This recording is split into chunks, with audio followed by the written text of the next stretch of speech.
Bonjour. Merci beaucoup pour inviter moi à cette très jolie académie, très importante académie. Je suis très heureuse d'être ici. But my French is only very preliminary. I try hard to learn it, but it's very difficult. So I talk in English. My topic is about implementing early detection services and give you the European perspective. Why should we implement early detection services all over the world, not only in Australia and in UK and so on? Just briefly for an introduction, if we wait longer, we have a delayed and incomplete remission of symptoms. We have more cognitive deterioration. We probably also have a loss of gray matter volume in the brain. We have a worse overall prognosis. In the end, we need a higher dosage of antipsychotics. We have a worse compliance of the patients and their families. We have a higher rate of hospitalizations. And the longer we wait, the more we risk the development of severe depression and even suicide, of alcohol, drugs, delinquency.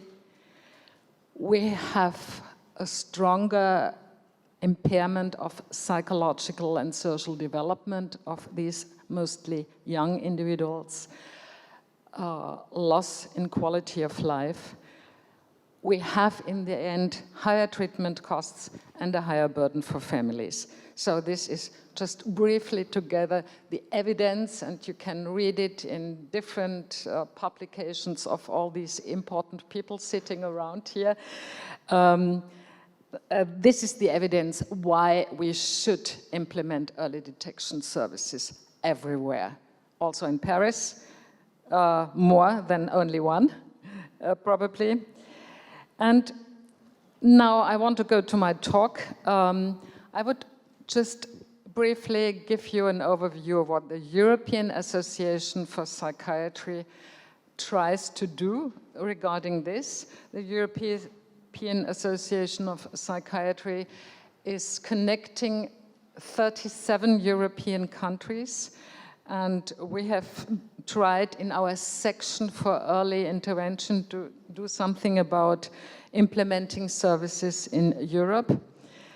I will also give you a brief overview about the current European status, how many services do we have, and what are the obstacles to implement more services. And hopefully also I can give you a clue how to overcome these obstacles. This is one of the papers we have published last year about the EPA is European Psychiatric Association guidance for the early detection of clinical high-risk states of psychosis. For this paper, we did a systematic literature search on all studies with clinical high-risk subjects. Clinical high-risk subjects comprehending ultra-high-risk subjects and basic symptom criteria defined subjects. I'll give you the details to that in a minute. And the studies which had a follow-up of at least 6 months. And from this literature search, we wanted to see which are the criteria which really give you a good clue of which subjects are at real risk. Which criteria should you choose? And what are the influencing factors? So these are the ultra-high risk criteria. Most of you will be familiar with those. You should have at least one brief, limited, intermittent psychotic symptoms. So this is real psychotic symptoms, but only a very brief duration. Or you should have any attenuated psychotic symptoms. This is sub-threshold psychotic symptoms, some of those. Or you can use the state trait approach. That means you can have a genetic risk in combination with a significant decline in social functioning. So these are the criteria developed by the Melbourne group in the beginning, Pat McGorry and Alison Young, and they are used worldwide. And then there are the basic symptom criteria, which were developed in Cologne, in Germany, a long time ago by Gerd Huber, who was one of the first who realized that psychosis does not start all of a sudden with hallucinations and delusions, but has these prodromes and early signs.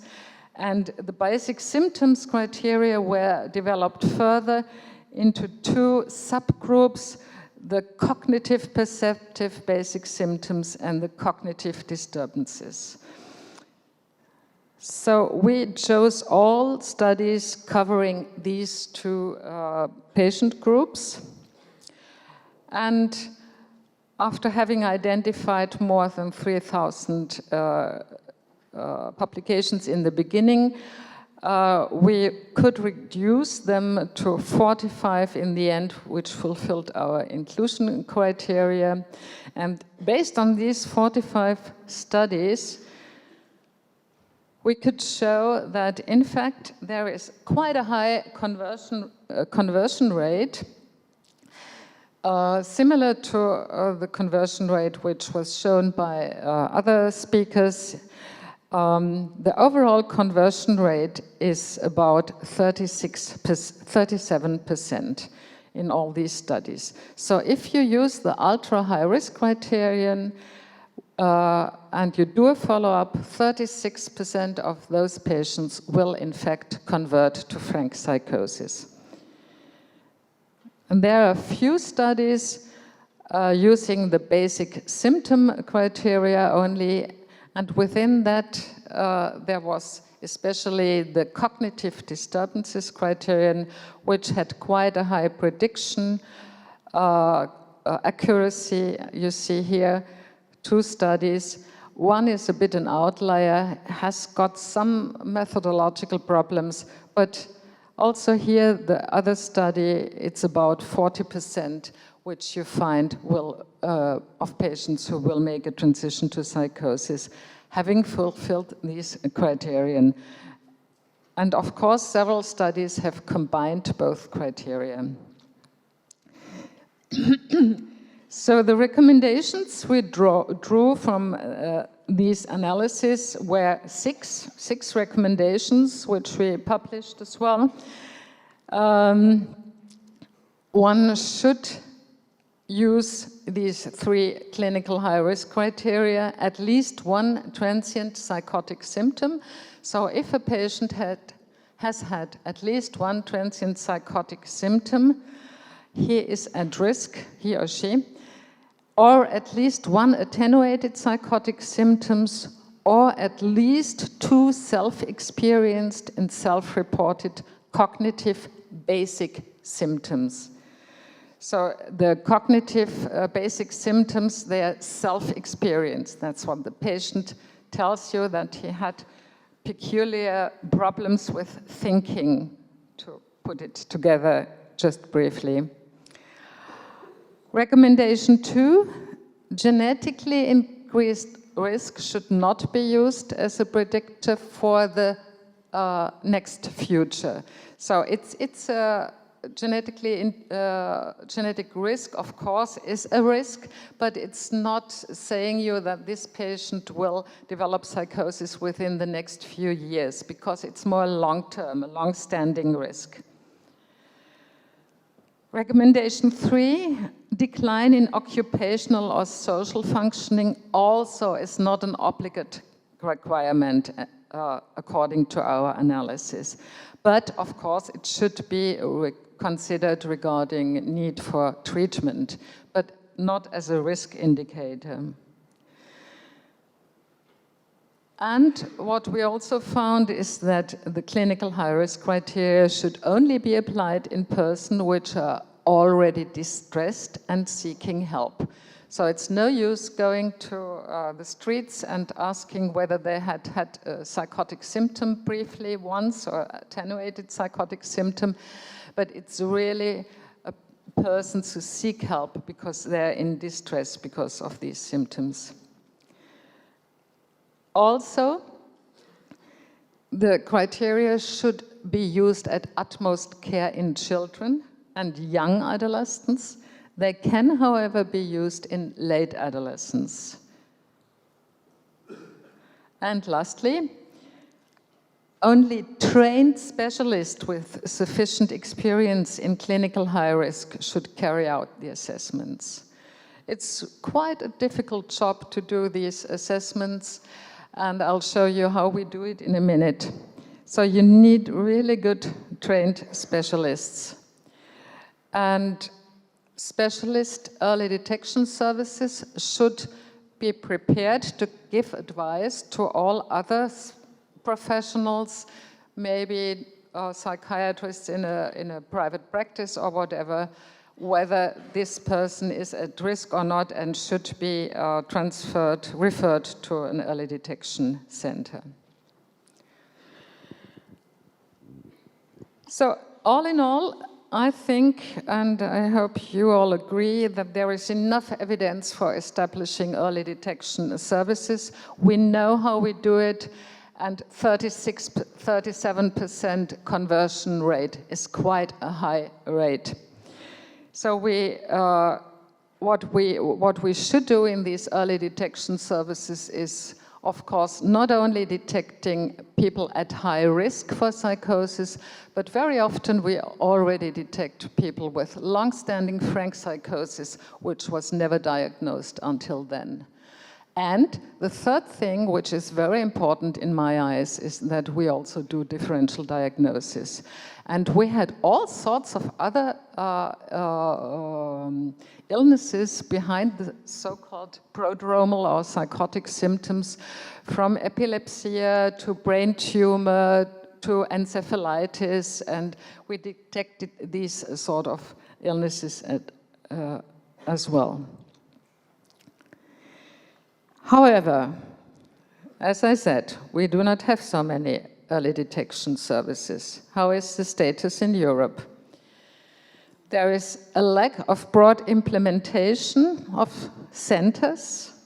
There is a lack of guidelines in many countries, how to do early detection, how to do early intervention. There is almost no educational material for patients and relatives in many countries. There is a lack of training material also for professionals in many languages. We need policy documents, plans how to implement services. We need a mainstream secure funding, which is not around in many countries.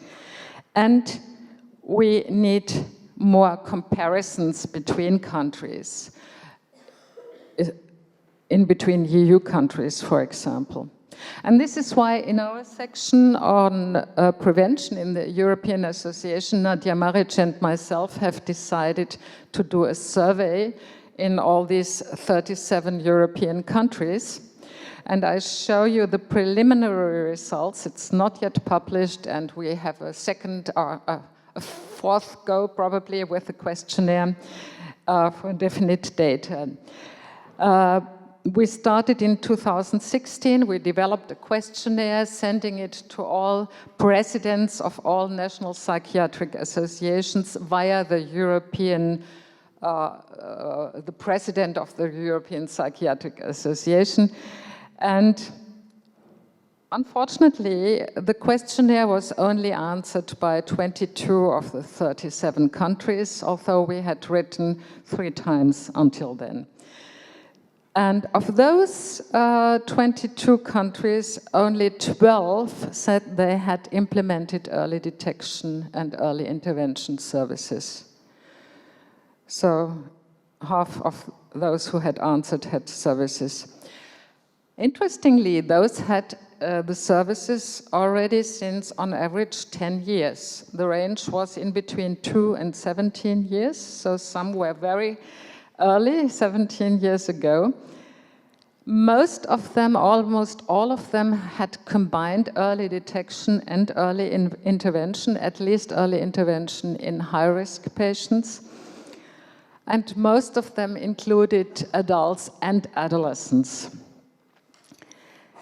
National plans to develop early detection services were said to be in 4 countries only, and national guidelines for schizophrenia exist in most of the participating countries, but most of them do not have a chapter on early detection and intervention. And then I also saw this wonderful report by our colleague, McDade, who is here now. And he found that the services are most widely implemented in the UK, of course, then in Denmark, Norway, and he says Switzerland as well. I'm not so sure. And you see here, this is from his report. There are the green areas with a good network of services. Then the yellow one, limited network of early detection services. And the red one, few, if any, specialist services. I asked Mr. McDade if I can use this slide. And what I found really impressive is the situation in the UK, United Kingdom. You see here so many early intervention services, but you will tell us a bit more about how they work and what the problem is there. So how could we manage to implement early detection services in other countries as well and in other cities? And I consulted Graham Thornycroft, who has done a lot of research on implementation of services for chronic people. And I thought it's the same for us, really. We must, before we can have the necessary power, we must encourage consumer and families and carers into policy making. They must go to their politician and say, we want this. And also one of the main problems, at least in Basel in Switzerland, when I came to that town 20 years ago, was the traditional paradigms, the stereotypes about what psychosis is and that you can't do anything from a medical point of view and it's the fault of the mothers anyway and so on. So traditional and faith-based paradigms need to amalgamate it. Establish cross-party political support for a national policy, and there are good things going on here in France, I think. I find that there are many engaged people also in Nancy and in Haute-Alsace maintenant, and there are many people who are interested and have plans. You should include all stakeholders to make these plans, include, as I said, users, families, psychiatrists, GPs, social services, and make the program highly practical, especially in the beginning, with clear coordination between services. That sometimes is a problem. There is another new service, and there is envy in between the old and the new service, and so it's very important to have a clear coordination here. Train the trainers, and if you don't have enough trainers here, you have to get the trainers from outside to really do a good training of the assessors. And this has to be an ongoing training. I know that from our service. Always when new people come and even the old people forget, we always have to train on the patient with this case how can we interpret these symptoms, what to do with this patient. Now, what is needed if you start such a service? I just can talk from our Basel experience, What we did is a lot of outreach campaigns, and we are still doing it. It's an ongoing work, ongoing challenge. Outreach campaigns directed to the public with newspapers, televisions, and so on. Also directed directly to at-risk populations, young people in school, in trainings, but also at-risk families. This is sometimes forgotten. Of course, genetic risk is not something which is a risk for the next year, but it still is a risk. And if you have families where the father or the mother has the disease, schizophrenia, then you have to educate them and to care for the children. Outreach campaigns directed, of course, to psychiatrists, psychotherapists, GPs, psychosocial institutions, with the aim of educating, what is it, how can psychosis start, and also, very importantly, the aim of fighting stigma. And what I mean is not the stigma others pose on our patients. Very often it's our own stigma. The stigma, well, I'm only a psychiatrist, psychiatry can't do a lot about prevention, and this sort of old-fashioned thinking. So I very often think we stigmatize ourselves as well. We do not believe in what we can do and how strong we are if we really come together and fight for a new idea, as Pat has done. So, what we also have done is open doors. We have opened our clinic and so that people can come and see, GPs can come and see.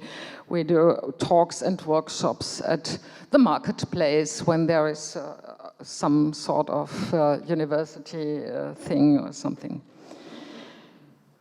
And as I said already, the early detection service should have a low threshold, easy access. I mean, these headspace or adolescent centers are ideal things where people can come, and that I think it should be centers where they not only go for problems, but also for leisure, maybe for music or whatever. It should be oriented towards patients' needs and have a specialized staff. You see here what we also did. We created a website, and this website, there is a little film, for example, what is psychosis? It's very simple. There also is a questionnaire, a self-screen. You can screen yourself. Have I got a risk of psychosis? Some people come via that website. And there is a checklist for professionals, which we also distribute when we do some workshops. Potential early signs of psychosis. It's just a brief checklist for the GP. When do you have to, or also for psychiatrists in private practice, when should you send a patient to our early detection service? And I think it's the most easy thing is to do this stepwise assessment. There is a general psychiatric interview in the beginning, and if the patient fulfills any criteria of this very easy checklist, then send the patient to the specific service, and then we do the specific interview to assess clinical high-risk criteria, either the CALMS, SIPS-SOPS, or our Basel screening instrument, or the SPEAR for basic symptoms. And if they screen positive on this screening instrument, they already have this very high risk of 35–36% to develop psychosis within the next years. And we do also further assessments. This is not obligatory, but it's very nice to do this. We do also MRI, as I said, also to exclude organic diseases. We do neurocognitive assessments, different lab measurements, EEG, and we found now that if you combine these measurements, you can even have a better prediction. For example, we did the MRI prediction, and we had a prediction based on the MRI, which was around 80%. So I think the future will be, as Pat said already, that we combine these assessments, and then we will be really very good, and hopefully also on an individual basis in the very near future. Until now, help seeking is still quite delayed. You see here some recent studies from the last 2 years, and you see here London, mean duration of untreated psychosis, 13 months, Hong Kong, 17 months, 21 states in the US, 65 months. And then in Birmingham, very interesting, they had 9.5 months, and then they did an intervention, a community awareness program, and implemented a youth access pathway. And after that, the duration of untreated psychosis was markedly reduced. And this one you see here also did a community awareness program, only a community awareness program, and this didn't show an effect. So obviously the youth access pathway seems to be very important. What also showed an effect for reducing the duration of untreated psychosis is regular training of health professionals, GP, psychiatrists, and so on, and very importantly, increasing liaison between primary and secondary care, as you do in Nancy, and here as well. I think it is very important that in each center, in each town, you analyze the pathways of the patients to care individually and intervene locally. That you really look, how do the patients come and what are the hurdles, what are the obstacles, and intervene specifically. So, conclusions: identification of individuals at risk and prediction of transition to psychosis is possible with a very good accuracy already now, comparable to other preventive approaches in medicine.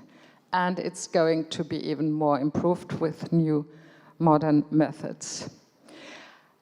Now we have to put more effort in a broad implementation of services everywhere, and in easy-to-use, stepwise risk assessment tools and guidelines, and also then in research, individualized prediction, and this is the future, that we can also use MRI and so on for individualized prediction. Thank you.